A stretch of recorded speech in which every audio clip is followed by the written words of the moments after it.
question is not whether you can be happy. Yes. Happiness will not come to you. You have to go to happiness. Hello there, and welcome to the Happiness Society of Kenya YouTube channel. My name is Jadiel Kabiro. I'm so glad that you've joined us, decided to take some time and listen to our conversation for today. We have been here, we've been talking about happiness, but I'm here with the Chief Happiness Officer. We want us to remind ourselves about what we started this platform about, what it's about, and what the Chief Happiness Officer of the Happiness Society of Kenya has been up to. His name is Honorable Kiraitu Murungi. You might know him as a lawyer, a politician, but on this other side, he's a happiness guru. Great to see you. Okay. How are you? Thank you, Jadiel. I'm fine. Yeah. Trying to be happy. Trying to be happy.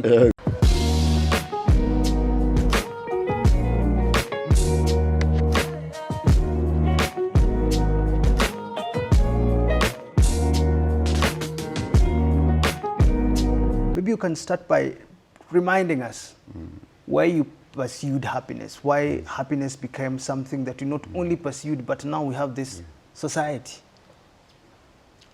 Actually, they say some good things come from adversity. And for me, that was the case.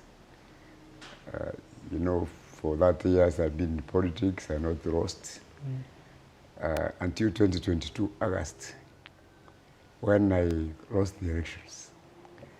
And I was devastated. They now call it post-election depression. So I got into that. I didn't see my way out. I didn't see my future. I was totally lost. And there's so much bitterness and suffering inside me. So it's in that mode that I accidentally came across the Happiness Studies Academy on YouTube. So I took more interest in it, and finally I registered and became a student of the Happiness Studies Academy in New York for 1 year. And I think it's an experience that I'll never forget.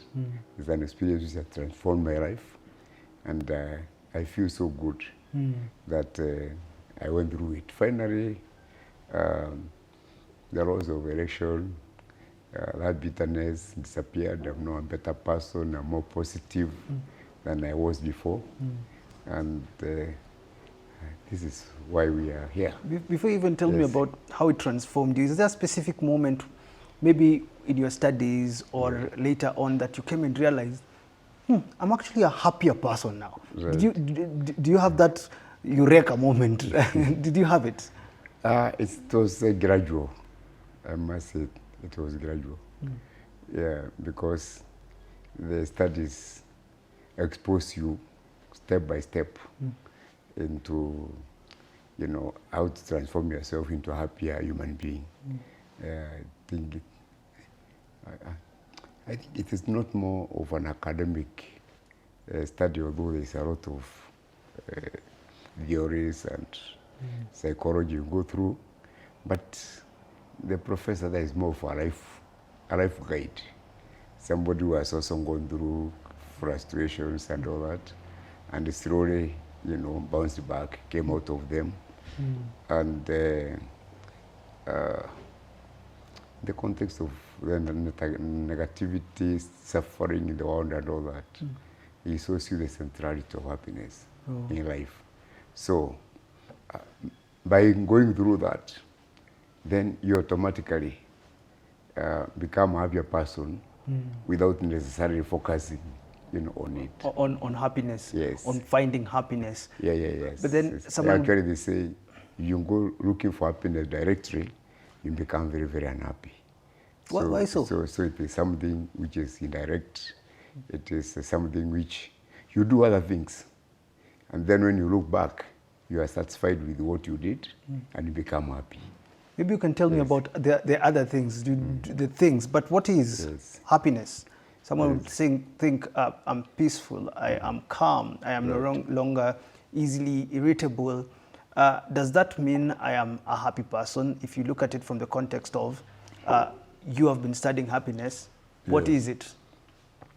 I think for many people, happiness is excitement, is a thrill. It is getting high, so to speak. Yeah, but over time you discover it's okay.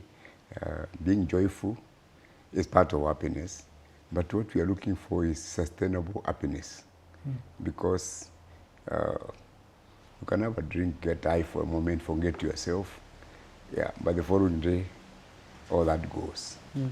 I think as defined, although it is very elusive, happiness actually means contentment, being satisfied with what you are doing, is being fulfilled in your life. I think. So yes. where do we bring in the emotion part? Is there a happiness emotion? Once I am contented, would I feel happiness? Yes, of course. It's, okay, people say you don't see code, but you feel it. Even happiness, you feel it. Yeah, once, like you have won a trophy, or, you know, on your wedding day, you know, there's that feeling which comes. The question is, how do you sustain these positive feelings over a long period of time? Yeah. There's something that I've been listening to, meaning. Yes. Where do we bring in meaning when it comes to happiness? Yes. There are people with, you know, 6 children in their houses or 6 spouses, and these are the people that give you meaning for life, but yet they're the ones that cause you unhappiness, because you have to struggle going to hospital, you have to struggle, you know, taking care of them.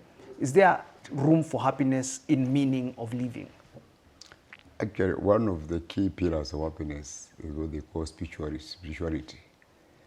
And spirituality means having meaning and purpose, you know, in your life. Having something you are passionate about, something that really touches your heart, something that naturally you tend to do without effort, something you feel that is in your blood, you love it. So having a goal, having something to wake up to, for and to, having the reason to live, is it's a critical component of happiness. Now, what you're talking about is true. You can have meaning in love. You can have meaning in loving somebody, taking care of somebody, or chasing a grand idea. Like we always talk about Wangari Maathai and the forests. Yeah, so, or you can also find meaning in seeking God. So you have to have a purpose in your life, and that's critical for me. If you have no meaning, your life becomes meaningless, and then you are under rest, as other people would call it, and therefore you can't really be happy. You lead a life of autopilot. You have no purpose of really waking up. You don't have the life in you. How then, through this meaning, through this pursuit or living through in spirituality, how do you find happiness when there is no sign of hope? There is no sign of things can get better. Say you're jobless and you're looking for a job. Through this pursuit of getting a job, you don't see happiness. Okay, there is happiness, because happiness sometimes does not come from one destination. It comes from the journey. It comes from the strife. If you look at the reason why, like Adam and Eve were even being tempted by snakes in the Garden of Eden, it's because there are no challenges. They got bored. So the struggle, you know, so long as it really does not kill you, it gives you a purpose, it gives you meaning, because you want to get somewhere, you want to achieve something. Yeah, so I think it's important. You're talking about suffering. You have been wanting to nurture a child, brought you into hospitals late at night, 3 a.m. and whatever. and there's a lot of suffering. But the suffering is part of life.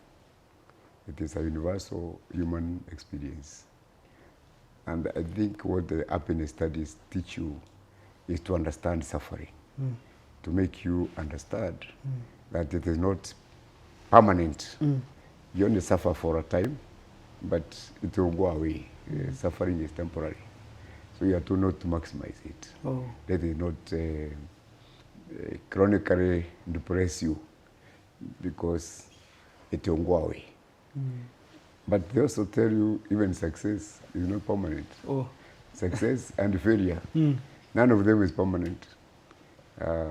When you are successful, you are happy for a time, but immediately after that, you get yourself, say now you are very happy because you are promoted, you are the master of a school. Then you get to school, and you find fights with teachers, there are no facilities there, so you start the struggle again. So the success that you are so happy about is converted into challenges. Into challenges. Yeah, so life moves from success to failure, and in each life, these are cyclical. Yeah. So you are meant to understand. So the whole idea is, how can you bounce back? They call it resilience. No. You might face loss after loss in life, but the ability to stand up and make the extra step despite the loss is really what gives your life the meaning to move on. Yeah. How personally have you been transformed? I think you graduated in 2023. November 2023. 2023, yes. Yeah. How have you been transformed post your studies when you look at the things you used to do or the things that caused you unhappiness? Are they still hurting you as they were? I think I've got a great understanding of myself. I think I have achieved, can I call it, more or better personal growth. And comparing what I am now and what I was before, I think I'm now a better version of myself. Actually, I exercise more self-love now than I used to do before. I spoil myself. These days I have time to meditate, calm myself down. I have time to play golf. I even eat without hurry. Sometimes when you go for breakfast, you have the phone, you have magazines, and so you don't even focus on what you're eating. Now I have time to savor the food and, think even about what, can I say, enjoy the food. Yeah, because in the past, you are rushing. Yes. There was the cars are hooting outside, you are late, and all that. So these days, I've lost that space where I can say I'm moving at a slower pace, but also giving it to myself. Time to play golf, I have time to read the interesting books, connecting with philosophers of the past in a very unique, interactive way. Even if you think you are alone, you are talking to people, who lived here 2,000, 3,000 years ago, and maybe discussing things that are facing people in the contemporary world. I have one time to travel. You have seen me in South America. You saw me in Cambodia. You saw me in Singapore. You saw me in India. In the past, I even used to avoid trips because I was too busy. So now I have time for myself. Then I have time for spoiling my family. I have time to spoil those who are near and dear to me. I have better, more uplifting personal relationships. In fact, there was too much focus. Yeah, you know, that was what I was thinking. Yes. You've had a very good career. Yes. And yes. you know, how are you relating with people now as you were then? Okay. Actually, there were relationships, I must say, even when I was minister, governor, you know, and all that. But those relationships were transactional. You are meeting because you want the minister to do this or that for you. You want the governor to do this or that for you. Or I want you so that you can mobilize votes for me in a certain area. So there is really no genuine heart-to-heart connection. We are like kind of doing business, you know, with each other. Now these days, because I'm not in those high offices, I'm able to relate as very personal without expecting anything from you, but enjoying an afternoon, laughing with you, visiting you when you are in the hospital, and that gives me satisfaction at human level. You know, now you can tell friends. Yes, so you can tell who your friends are really. Actually, we say they are friends of the office, and you are personal friends. You can be friends of the governor. Once you cease to be governor, then they become friends of the incoming governor. Oh. You never see them again. Yeah. And sometimes they go to even talking badly about you. Friends of the minister. But there's a core. There are a few people who knew you even before you became governor. And people you might not even have helped, but you continue with them. And you uplift each other. They make you happy. And I think those are the kind of relationships. Energizing, uplifting, fulfilling relationships, you know, that give you happiness. Yeah. Yeah. So you graduate, you're here, you form the Happiness Resource Center, I believe, at first. Yes. And then you come up with the Happiness Society of Kenya. What objectives did you have in mind when you're forming up the Happiness Society of Kenya, so that our viewers can actually understand what the society is all about and whether they can join or not? Yeah, as I told you, the Happiness Studies Academy is not an ivory tower kind of institution. It actually wants to transform your life. It gives you a framework and guides you on how you can make yourself live a happier and a more fulfilling life. And you are taught to share. It's like the candle. Even if you light other candles, your candle still burns. So you are taught to share what you have learned. You are taught to share the happiness, you know, with others and spread it within the society. Yeah, so having been the first person from going to school of happiness in Kenya, I felt under responsibility to not only to make myself happy, but to make others understand this whole business of happiness, and also to spread happiness in their own lives. So that is why we formed the Happiness Society of Kenya, and it is part of a global movement. We are what we call the happiness revolution, the global happiness revolution in action. Oh. There are many other societies like what we have across the world. In fact, there are 76 countries in the world which have happiness societies called different names, because they also come from different places, from China, from Peru, from Colombia, USA, you know, those societies are there. So basically the purpose of the Happiness Society of Kenya is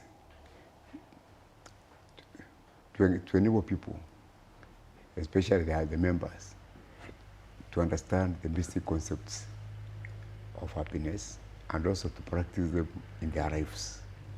So you can define it to say it is to make the members happier and also to spread happiness to whoever in the society they come across.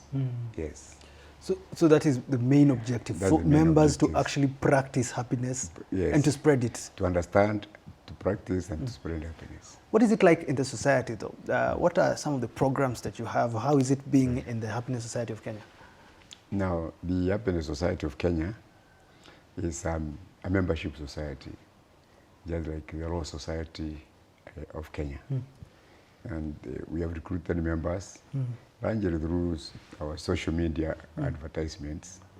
And some of those who came to our launch of the Happiness Society of Kenya in March last year at the Pan Africa Hotel. I remember when we had Pierre Lumumba as our chief guest, and when we were also celebrating the International Happiness Day, the UN International Happiness Day. A lot of people got to hear about the Happiness Society of Kenya for the first time, and many of them expressed interest. So right now we have like 60 members who are basically professionals. We have a number of psychologists, lawyers, teachers, and business people, and we meet regularly. This once every month, and we take an aspect of happiness, which we try to study in a bit more detail. Like spirituality, I was telling you about it. Yes. There is a physical well-being, where we basically talk about self-care. You know, what you eat, well, sleeping, resting, exercising, etc. We will continue talking about the relationships. I was telling you relationships are the greatest generator of happiness. You know, how do you uplifting, you know, relationships. It is not all relationships which bring happiness. Some are toxic. Oh, yeah. And sometimes you get unhappy by trying to please other people, by trying to endear yourself to people who don't care about you. So our rule of the thumb is simple. If they reject you, reject them. That's a rule of the thumb. If they embrace you, embrace them. That way you don't stress yourself. We don't complicate life. You don't complicate. And then, of course, then we deal with the intellectual aspects. You know, how do we make ourselves lead more exciting lives through new experiences, seeing new places, reading new books, watching movies, music, you know, and such. And then, you know, after every meeting, we have the happy hour. Yeah. You know, where we put this into practice. We socialize, sometimes have a drink, talk. This small talk is what makes people happy. It is not those high sounding lectures that people attend. Yeah. I'm seeing the journal is still here. When we had our conversation, the journal was there. Is it still being published? And is it available? Because there are so many people who talk to me and they ask me, is the journal there? How do I receive it? Yes. I know, actually, we had started with the traditional journal, print. This hard copy here. A copy like this. But we discovered it's very, very difficult to distribute it because you don't have the time, you don't have the resources. And then we discovered that things like TikTok, Facebook, where you can address thousands of the virtual community without leaving your house. So that's why we decided to make the journal an online journal. And we produce it every month. I think you saw the last February, our journal on love and happiness, where we are trying to, you know, see, you know, love can give you a lot of happiness. They say it is the highest expression of human emotions, the highest expression of joy and happiness. But also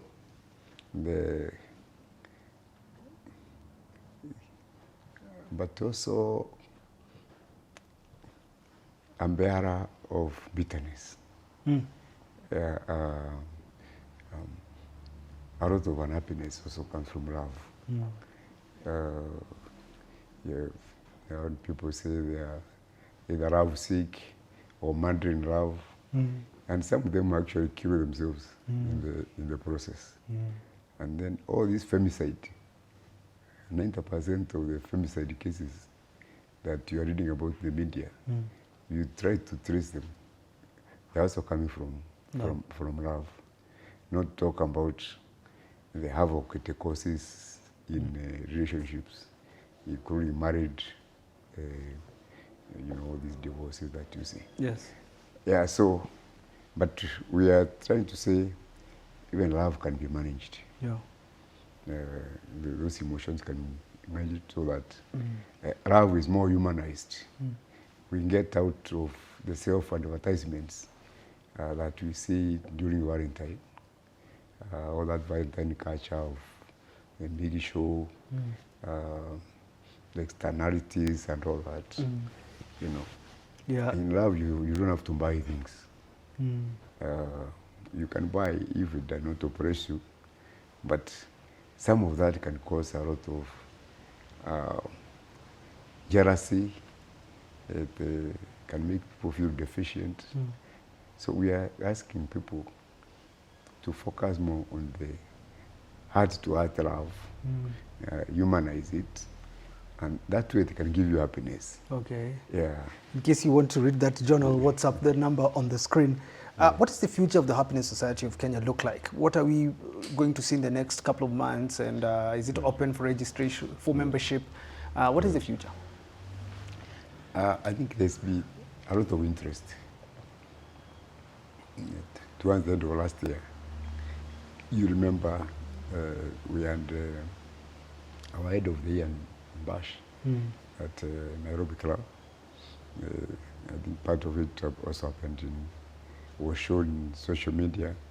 People are very, very happy, and very many inquiries coming to ask, how do I join the club, etc., etc. This year, we would like to expand the number a little more. Initially, we were constrained by space, but now that we can go virtual, we think we can take more members to just 10,000 shillings per year, and then a little contributions when you have to do certain happiness in action events. Okay.